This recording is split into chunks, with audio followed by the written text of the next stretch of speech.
సరే ఇటు AP liquor scam వ్యవహారం చూస్తూ ఉన్నాం. సో, వరుసగా కొంత అధికారులు చాలా మంది అరెస్ట్ అయ్యారు. అందులో పొలిటీషియన్స్ కూడా అరెస్ట్ అవుతారని తెలుస్తుంది. అయితే అటు విజయసాయి రెడ్డికి వర్సెస్ జగన్మోహన్ రెడ్డి గారు ఇలా అయిపోయింది. జగన్మోహన్ రెడ్డి గారు నిన్న ఒక ట్వీట్ చేశారు. ఒక వీడియో రిలీజ్ చేశారు. అంటే గతంలో విజయసాయి రెడ్డి కూటమి సభ్యులతో మీటింగ్ ఏర్పాటైన సీసీ కెమెరా రిలీజ్ చేసి ఇలా అమ్ముడు పోయాడు కూటమి గవర్నమెంట్ కలిపి నా మీదకి ఉసిగొల్పుతుంది విజయసాయి రెడ్డిని అంటూ కూడా ట్వీట్ చేయడం జరిగింది. సో ఏం జరుగుతుంది? విజయసాయి రెడ్డిని కూటమి గవర్నమెంట్ యూజ్ చేసుకొని జగన్మోహన్ రెడ్డి గారిని అరెస్ట్ చేయించే ప్రయత్నం ఏమైనా చేస్తున్నారా? ఈయన ఉపయోగించుకోవాల్సిన అవసరం లేదు అండి. ఎందుకంటే ప్రభుత్వం ఉంది. ప్రభుత్వం ఉన్నప్పుడు సిఐడి ఎంక్వైరీ చేస్తున్నారు. ఎంక్వైరీ చేసినప్పుడు అందులో నుంచి ఎంత మేరకు సాక్ష్యాధారాలు లభ్యమవుతాయనే దాని మీద ఆధారపడి ఉంటుంది. సాక్ష్యాధారాలు లభ్యమైతే మాత్రం అరెస్ట్ అయితే తప్పదు. సాక్ష్యాధారాలు ఒక రకంగా ఉంటే ఇంతవరకు అయితే అధికారుల మీద వచ్చిన దగ్గరికి వాళ్ళని అయితే చేస్తున్నారు, ఎవరైతే బాధ్యత వహించినారో అని. ఈ విజయసాయి రెడ్డి సమస్య వేరు. విజయసాయి రెడ్డి సమస్య ఈ లిక్కర్ స్కామ్ కుమ్మక్కయ్యే కాదు, ఆయనకి ఏదో విభేదాలు వచ్చినాయి. జగన్మోహన్ రెడ్డి గారికి విజయసాయి రెడ్డి గారికి విభేదాలు. గతంలో ఆయన ప్రథమ స్థానంలో ఉన్నాడో, ఎవరైతే దగ్గర ఉన్నారో ఆయన ప్రథమ స్థానంలో ఉన్నాడని ఆయన కొద్ది రోజులుగా, ఎందుకంటే అది విజయసాయి రెడ్డి గారే చెప్పారు, నన్ను పట్టించుకోవడం లేదు, నేను మాట్లాడాలని ప్రయత్నం చేసినా నాతో మాట్లాడడం లేదు, ముఖం చాటేస్తున్నారు అని దూరం పెట్టినారు. ఎందుకు దూరం పెట్టినారు అనేది వాళ్ళ లావాదేవీలకు సంబంధించిన వ్యవహారం. దూరం పెట్టడంతో నేను జరిగిన విషయాలు బహిర్గతం చేస్తానని మాట్లాడినాడు. కానీ ఆయన్ని ఉపయోగించుకొని కూటమి ప్రభుత్వం జగన్మోహన్ రెడ్డి మీద చేస్తుంది అనేది కాదు. ఆయన లీక్ ఇచ్చినాడు. లీక్ ఇచ్చిన దాన్ని బేస్ చేసుకొని ఆయన కూడా ముద్దాయే కదా, కాకపోతే ఇప్పుడు అప్రూవర్ అయినాడు అనుకోండి. ఈ లిక్కర్ స్కామ్ అనేది జరిగిందనేది అందరికీ తెలుస్తుంది. ఎందుకంటే రాష్ట్రంలో అప్పుడు ఈ జగన్మోహన్ రెడ్డి గారు ఉన్నప్పుడు లిక్కరు తాగిన వల్ల ప్రతి ఒక్కరూ బూతులు అన్నారు. ఎందుకంటే అవి నాటు సారాయి మాదిరి ఉంది. రెండోది ధరలు కూడా ఎక్కువ పెట్టినారు. ధరలు ఎక్కువ పెట్టడంతో ప్రజలకు ఒక రకమైన ఇబ్బంది ఏర్పడింది. ఈ డిజిటల్ పేమెంట్స్ చేయాలన్నా కానీ ఒక్కొక్క క్యాషే ఇవ్వాలన్నారు. అర్థం ఏమి? క్యాష్ ఇవ్వాలంటే అర్థం అదే వస్తుంది కదా. రెండోది ఏమిటంటే అంటే వన్ సైడ్ అయిపోయింది. డిస్టిలరీస్ 4-5 డిస్టిలరీస్ ఉంటే ఆ 4-5 డిస్టిలరీస్ కూడా వారికి అనుకూలమైన వ్యక్తుల దగ్గరే డిస్టిలరీస్ ఉన్నాయి. ఆ మిగతా డిస్టిలరీస్ రాకుండా కట్టడి చేసినారు. వేరే బ్రాండ్స్ అన్ని ఉన్నాయి కదా, అవన్నీ బ్యాన్ చేసినారు. ఎంతసేపు ఉన్నా బ్రూరేజ్ కార్పొరేషన్ ఈ డిస్టిలరీస్ నుంచే తీసుకోవాలా. ఈ డిస్టిలరీస్ తీసుకొని బ్రాందీ షాపులు సప్లై చేస్తున్నారు.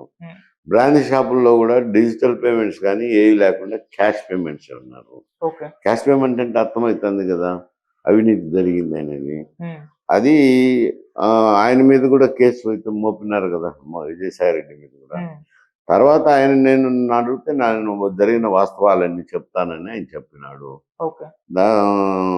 ఏం జరిగింది నేను చెప్తానన్నారంటే ఆల్మోస్ట్ అప్రూవర్ అవుతున్నాడు అనమాట. ఆయన అడ్డం పెట్టుకొని ఆయన ఎంకరేజ్ చేయాల్సిన అవసరం లేదు. ఆయన కేసులో అప్రూవర్ అవుతున్నాడు. ఆయన దగ్గరికి పోవాలా, దగ్గర అవ్వాలని ప్రయత్నాలు చేసినాడు. జగన్మోహన్ రెడ్డి గారితో దగ్గర అవ్వాలనే ప్రయత్నాలు చేసినా మరి ఏం విభేదాలో నాకు తెలియదు. కానీ అతన్ని దూరం పెట్టేదానికే ప్రయత్నం చేసినారు. అతను మాట్లాడాలని దగ్గరికి వెళ్ళినా ముఖం చాటేసినారని ఆయన చెప్పారు కదా విజయసాయి రెడ్డి గారు. మరి ఎందుకు చాటేసినారనేది అయితే తెలియదు. విజయసాయి రెడ్డిని కూటమి ప్రభుత్వం ఉపయోగించుకుంటుంది అనడం లేదు. విజయసాయి రెడ్డి ఆయన విరక్తి చెందినాడు. విరక్తి చెంది నాకు రాజకీయాలే వద్దని రాజీనామా ఇవ్వడము ఇవన్నీ కూడా చేసినారు కదా. ఇప్పుడు ఆయన కుమ్మక్కైనాడు అనేదానికి ఎక్కడ ఉంటుంది? ఉండదు. నువ్వు దూరం చేసుకొని కుమ్మక్కైనాడనంలో అర్థం లేదు. ఈయన మనిషిని రాజకీయ నాయకుడుగా ఉన్నప్పుడు ఒకవేళ కొన్ని పొరపక్షాలు వస్తాయి.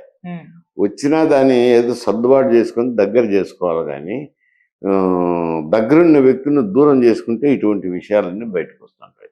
ఓకే. అంటే సార్ జగన్మోహన్ రెడ్డి గారే వదులుకున్నారు అని అనుకుందాం. ఇప్పుడు ప్రెజెంట్ విజయసాయి రెడ్డిని అంటే కూటమి గవర్నమెంట్ ఏమన్నా యూజ్ చేసుకునే ప్రయత్నం చేస్తుందంటారా? అంటే విజయసాయి రెడ్డి కూడా ఎలాగో అరెస్టు భయంతోటే తను కూడా కాస్త కూటమి గవర్నమెంట్‌తో సన్నిహితంగా మెలుగుతున్నాడని కూడా ఆరోపణలు వినిపిస్తున్నాయి. కూటమి ఇది రాజకీయంగా చెప్పలేను. ఆయన జగన్మోహన్ రెడ్డి దూరం చేసుకున్నాడు అంటాను. అవును.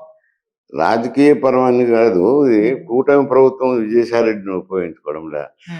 విజయసాయి రెడ్డినే జగన్మోహన్ రెడ్డి దూరం పెట్టడంతో విసిగిపోయి రాజీనామా చేశారు. ఓకే. రాజీనామా చేసి నన్ను విచారిస్తే నేను ఉన్న నిజాలన్నీ చెప్తానంటున్నాడు. అది కూటమి ప్రభుత్వం ఆయన ఉపయోగించుకునేటట్టు అవుతుంది. ఓకే. అనొచ్చు, జగన్మోహన్ రెడ్డి వీడియో రిలీజ్ చేయొచ్చు, చెప్పొచ్చు, కూటమి ప్రభుత్వంతో కుమ్మక్కైనారు అనొచ్చు, కానీ అది వాస్తవం కాదు. నువ్వు దూరం పెట్టి ఆయన దూరం జరిపేసి నిష్ఠూరం చేసుకొని నువ్వు ఇప్పుడు ఆ మాటలు మాట్లాడడంలో అర్థం లేదు. సార్, ఈ లిక్కర్ స్కామ్ లో మరి రోజు రోజుకు కూడా ఇది జగన్మోహన్ రెడ్డి గారు మెడకు చుట్టుకునే అవకాశాలు అయితే కనిపిస్తున్నాయి. ఎందుకంటే గతంలో మొన్న రీసెంట్ గా చంద్రబాబు నాయుడు గారు, నారా లోకేష్ గారు, మోదీ గారిని, అమిత్ షా గారిని కూడా ఇదే ఈ అంశం మీద కలిసారని కూడా మొత్తం సర్క్యులేట్ అయిపోయింది. సో ఆ రకంగా వాళ్ళు కూడా గ్రీన్ సిగ్నల్ ఇచ్చారు. రేపు మాపో జగన్మోహన్ రెడ్డి గారు అరెస్ట్ అయ్యే అవకాశం ఉందని ఇది కూడా రంగంలోకి దిగింది. మరి అరెస్ట్ అయ్యే అవకాశాలు, సూచనలు కనిపిస్తున్నాయా సార్? సరే, అది కేసు సాక్ష్యాధారాలను బట్టి చెప్పింది కదా. ఇప్పుడైతే కొందరు అధికారులు అయినారు. అయినప్పుడు వాళ్ళందరినీ విచారించినప్పుడు సాక్ష్యాలు ఆయన మీద నిరూపితమైతే తప్పకుండా అరెస్ట్ ఉంటుంది. అంటే తొందరలో జరగచ్చా సార్? టైం అంటే టైం ఎట్లా చెప్తాము, సాక్ష్యం విచారణ జరగాలి కదా. సిఐడి ఎంక్వైరీ చేస్తున్నారు, విచారణ జరుగుతుంది. విచారణలో వచ్చిన వాస్తవాలను బట్టి కేసు ఉంటుంది. ఓకే సార్, పైనుంచి అంటే మోదీ గారు కానివ్వండి, అమిత్ షా గారు దీనికి గ్రీన్ సిగ్నల్ ఇస్తేనే జగన్మోహన్ రెడ్డి గారు అరెస్ట్ ఉంటుందని కూడా మాట్లాడుతున్నారు. సో జగన్మోహన్ రెడ్డి గారు అమిత్ షా గారిని, మోదీ గారిని కూడా ఆయన వేడుకున్నట్టుగా కూడా కొన్ని వార్తలు వస్తున్నాయి. ఆయన కూడా సన్నిహితంగా మెలిగారని, కాస్త ఢిల్లీ వెళ్ళి కలిశారన్నట్టు కూడా సర్క్యులేట్లు ఉంది. సో ఆ రకమైన ప్రయత్నాలు, ఆయన కూడా అరెస్ట్ నుంచి తప్పించుకునే ప్రయత్నం చేస్తున్నారు కూడా వార్తలు వస్తున్నాయి. తప్పించుకునే దానికి ఎట్టయితుంది, కేసులో ఆధారాలు దొరికినప్పుడు మాత్రం కేంద్ర ప్రభుత్వంలో ఉండే అమిత్ షా కానీ, మోడీ కానీ, ప్రధానమంత్రి, హోంమంత్రి గారు ప్రతి విషయంలోనూ జోక్యం చేశారు. రాజకీయ పరంగా ఆలోచన చేస్తారు, ఎందుకంటే అక్కడ ఉండేది కూటమి ప్రభుత్వం ఉంది. రెండోది, ఈ కూటమి ప్రభుత్వం ఉన్నప్పుడు తెలుగుదేశం పార్టీ, జనసేన ఎంపీలే ప్రధానమంత్రికి మెజారిటీ వచ్చేదానికి ఆ ఎంపీల బలం, సంఖ్యాబలం అవసరం అవుతుంది. అటువంటిప్పుడు ఈయన పోయి ప్రాధేయపడినా అది పడినా వాళ్ళు జోక్యం చేసుకోరు. అరెస్ట్ చేయమనొచ్చు, చేయకపోవచ్చు. అది కేసు యొక్క ఆధారాలు, కేసులో లభ్యమైన ఆధారాలు బట్టి ఉంటాయి.